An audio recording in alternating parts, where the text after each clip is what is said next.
മഹാദേവ, അങ്ങ് ഈ കുഞ്ഞിനെ എന്നിൽ നിന്ന് കൊണ്ടുപോയാലും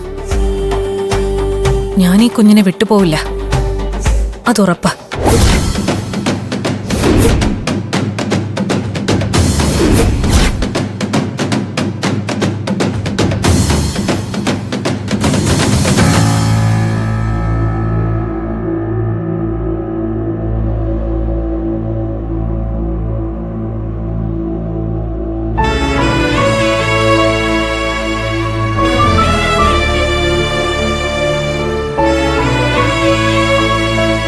ഡോക്ടറെ,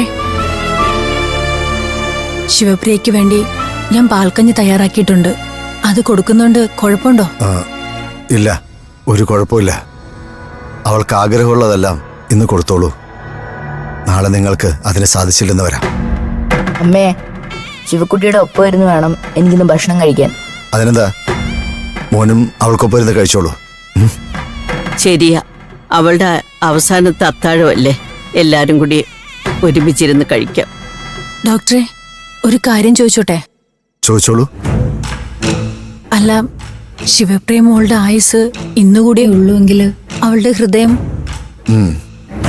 നിങ്ങൾ എന്താ ഉദ്ദേശിക്കുന്നതെന്ന് എനിക്ക് മനസ്സിലായി. അത്തരം കാര്യങ്ങളൊക്കെ നടക്കണമെങ്കിൽ കുഞ്ഞിനെ എത്രയും വേഗം ഹോസ്പിറ്റലിലേക്ക് മാറ്റണം. എന്ത് ചെയ്യാൻ ഡോക്ടറെ, ഇവിടുന്ന് പുറത്തേക്ക് കൊണ്ടുപോകാൻ ആ വിദ്യാമ്മയും മഹേശന് സമ്മതിക്കില്ല. ഡോക്ടറെ, എന്റെ മകളുടെ ഹൃദയം കൊണ്ട് മണിക്കുട്ടൻ ആയുസ് നീട്ടിക്കിട്ടുമെങ്കിൽ ഇനിയിപ്പോ എനിക്ക് മറ്റൊന്നും നോക്കാനില്ല. അതിനെനിക്ക് സമ്മതമാണ്. നമുക്ക് നോക്കാൻ തരുമേനി.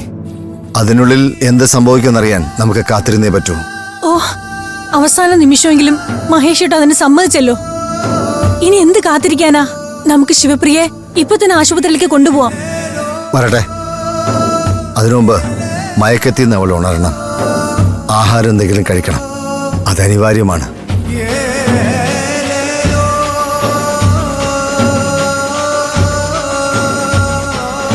മഹേശ, ഇനി താമസിച്ച 2 കുഞ്ഞുങ്ങളുടെയും ജീവൻ അപകടത്തിലാവും. ശിവപ്രിയ മോളുടെ ആയുസ് തീരുന്നതിന് മുമ്പ്.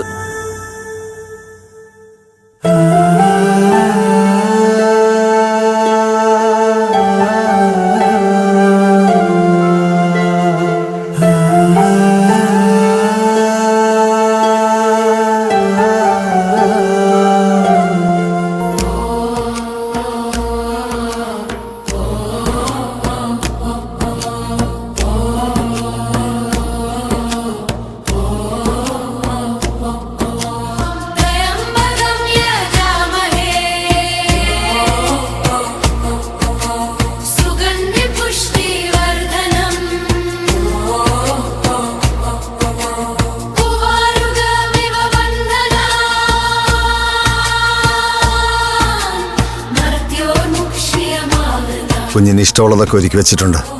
അവളെല്ലാവർക്കും ഒപ്പം വരുന്ന് ഈ രാത്രിയിൽ ആഹാരം കഴിക്കട്ടെ. അവസാനത്തെ ആഹാരം അവൾക്ക് ഇഷ്ടപ്പെട്ടവരായിട്ടാവുന്നതല്ലേ നല്ലത്.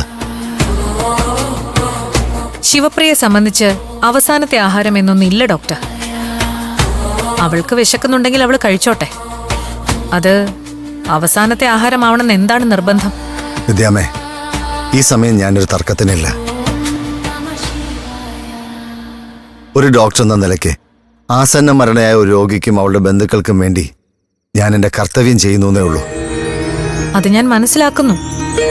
പക്ഷെ അത് ശിവപ്രിയയുടെ അവസാനത്തെ ആഹാരമാവണമെന്ന് അങ്ങേക്ക് നിർബന്ധമില്ലല്ലോ.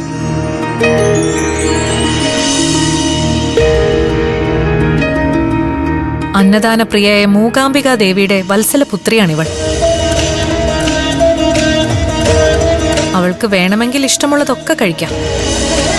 പക്ഷെ അത് അവസാനത്തേതാവണമെന്ന് ആരും വാശി പിടിക്കരുത്.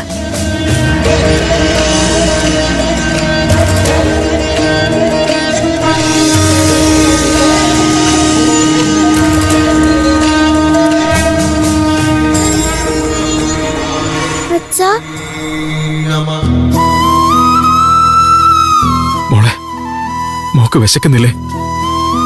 ഇളയമ്മ നല്ല പാൽക്കഞ്ഞി ഉണ്ടാക്കിയിട്ടുണ്ട്. വിശക്കുന്നുണ്ടച്ചാ. പാൽക്കഞ്ഞി എനിക്കിഷ്ടമാണെന്ന് ഇളയമ്മയ്ക്ക് അറിയാം. നമുക്ക് എല്ലാവർക്കും കൂടി അത് കഴിക്കാം.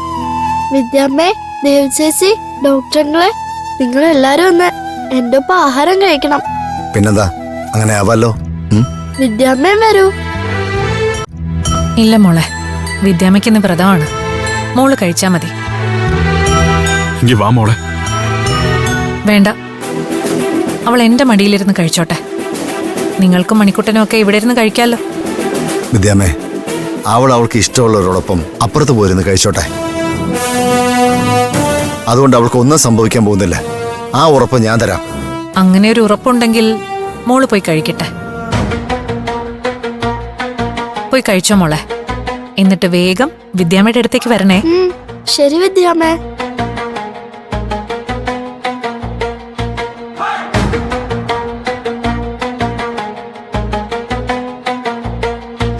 നമോ മൂകാംബിക ദേവി കാരുണ്യ സിന്ധോ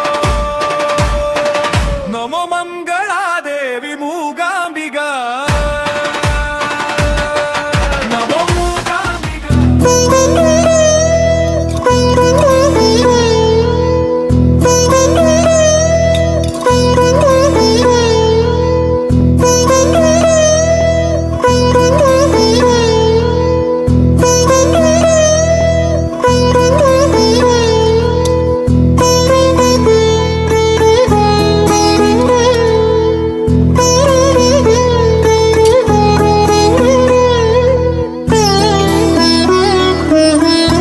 അച്ഛാ, അച്ഛനെന്താ കഴിക്കാത്തെ? ഏയ്, ഒന്നുമില്ല മോളെ. അച്ഛന് വിശപ്പില്ല. അത് വെറുതെ. അച്ഛന് നല്ല സങ്കടം തോന്നുന്നുണ്ടല്ലേ?